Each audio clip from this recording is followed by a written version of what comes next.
Jamaica, a Caribbean paradise known for its vibrant culture, stunning landscape, and a rich history. But today, something is changing. From mega construction projects to small corner shops, a growing influence from Chinese business is reshaping the island. But what does this really mean for the Jamaicans' economy, culture, and future? Hi everyone, welcome back to the channel. Today we are diving into a topic that has been making waves here in Jamaica. We are asking the question, is China really taking over Jamaica, or is it just development and investment? I don't know how difficult it is for you, but I actually can focus on more than one thing at the same time. I can express my concern for what these black capitalists are doing in the country in which I live, and I can also focus on what is happening with a so-called Chinese takeover in Jamaica. I can focus on those two things at the same time.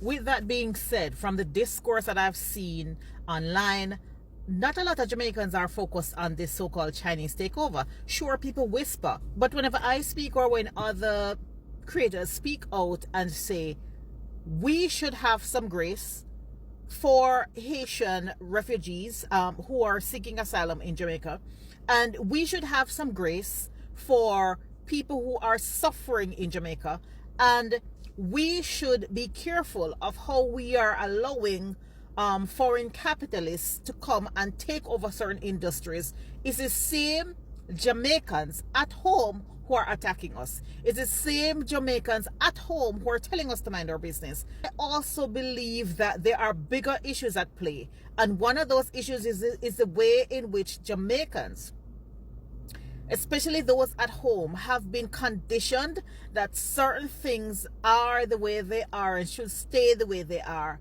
It's the way how Jamaicans at home have been conditioned to believe that certain people belong in certain tier, and that is why I have seen a surprising number of people to me who are very unconcerned and very supportive of this takeover that you speak of, which is why I'm leaving it alone. I thought about making a video about it, but I'm leaving it alone because the last time I spoke up on here about how certain people were basically trivializing our black culture and trying to whitewash our culture on this here platform, it was Jamaicans, many black Jamaicans, who came to their defense against me. So I have learned my lesson, and I'm going to leave you all to deal with that takeover. While I can, acknowledge that there are certain things that I am uncomfortable with, for the most part, I'm going to leave the Jamaicans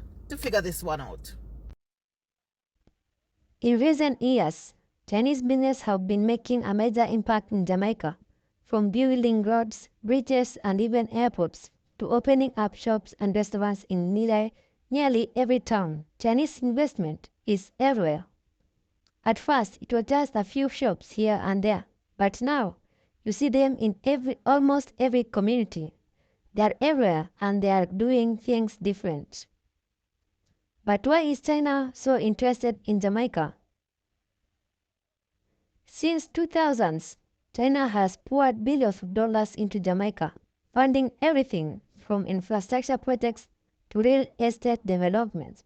In fact, China is now one of Jamaica's largest trading partner.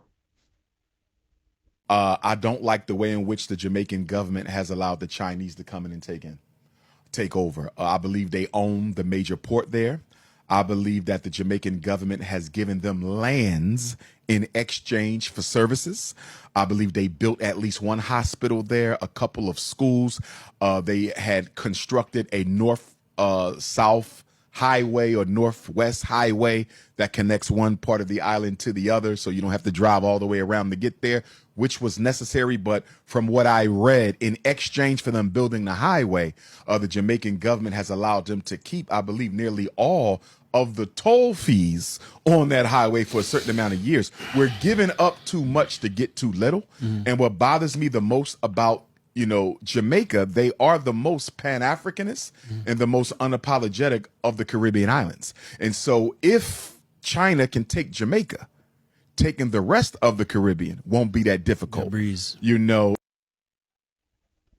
On one hand, these investments have brought jobs, new infrastructure, and economic growth to the island. Roads are being repaired, new schools are being built, and in some areas, there is a fresh sense of opportunity. The development is undeniable. Those projects have provided jobs for hundreds of Jamaica and have helped Jamaica to modernize so many key parts of infrastructure. That sounds good, right? But the question remains, is Jamaica losing control of its future?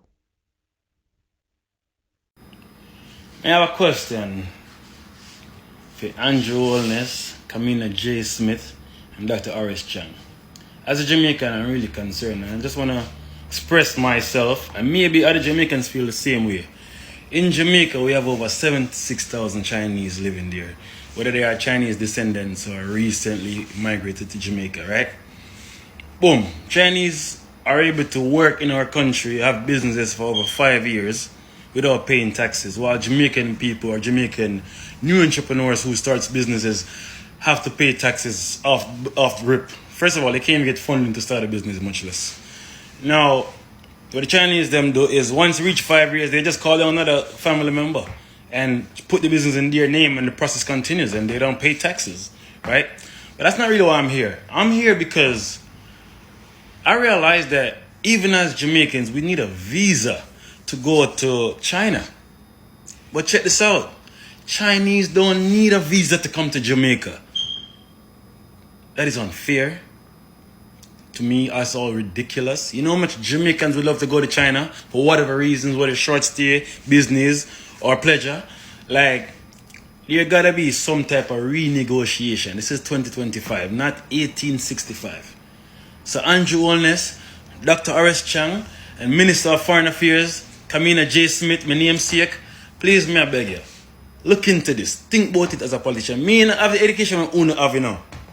Zane, I don't know a doctor and them thing. I'm just a regular Jamaican. We have sense and common sense. So, Uno tell me the scholars, if that makes sense. Uno really need to do something about that. Do something about all these countries where can come to our country and all these things and all get all these easy access to things. But Jamaicans have to struggle so much. Enough fear. Do something about that. I beg you now, please.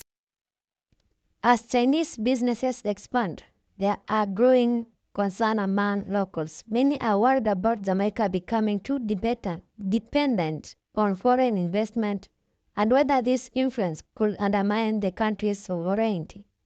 Honestly, it feels like they are losing some of their independence. One more of the businesses around are owned by Chinese nation, and that is concerning. Are they becoming a colony again? But this time, it's not the British. Jamaica has benefited from Chinese investment, but it is crucial that the government ensures that these projects don't lead to long-term economic dependence. Now, let's talk about some of the myths surrounding this issue. A lot of people think that China's presence means total control over the country, but that's not entirely true. While Chinese businesses have a strong presence, many of them still rely on Jamaica workers and local resources. Chinese-owned businesses are creating jobs for Jamaicans. And while some argue there is a loss of control, others say that partnership like this could open the door to more opportunities for Jamaicans, especially in areas like trade and tourism.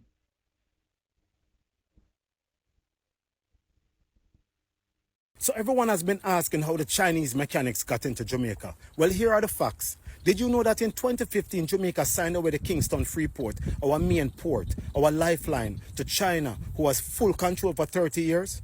Now they control what comes in and they control what goes out. That's why the Chinese mechanics and other companies move the way they want. No one to answer to. No real checks. No oversight. They run the port, they hold the gate. Why do you think it's after the fact Pika stepped in? Because they don't even know what's going on. But somebody know.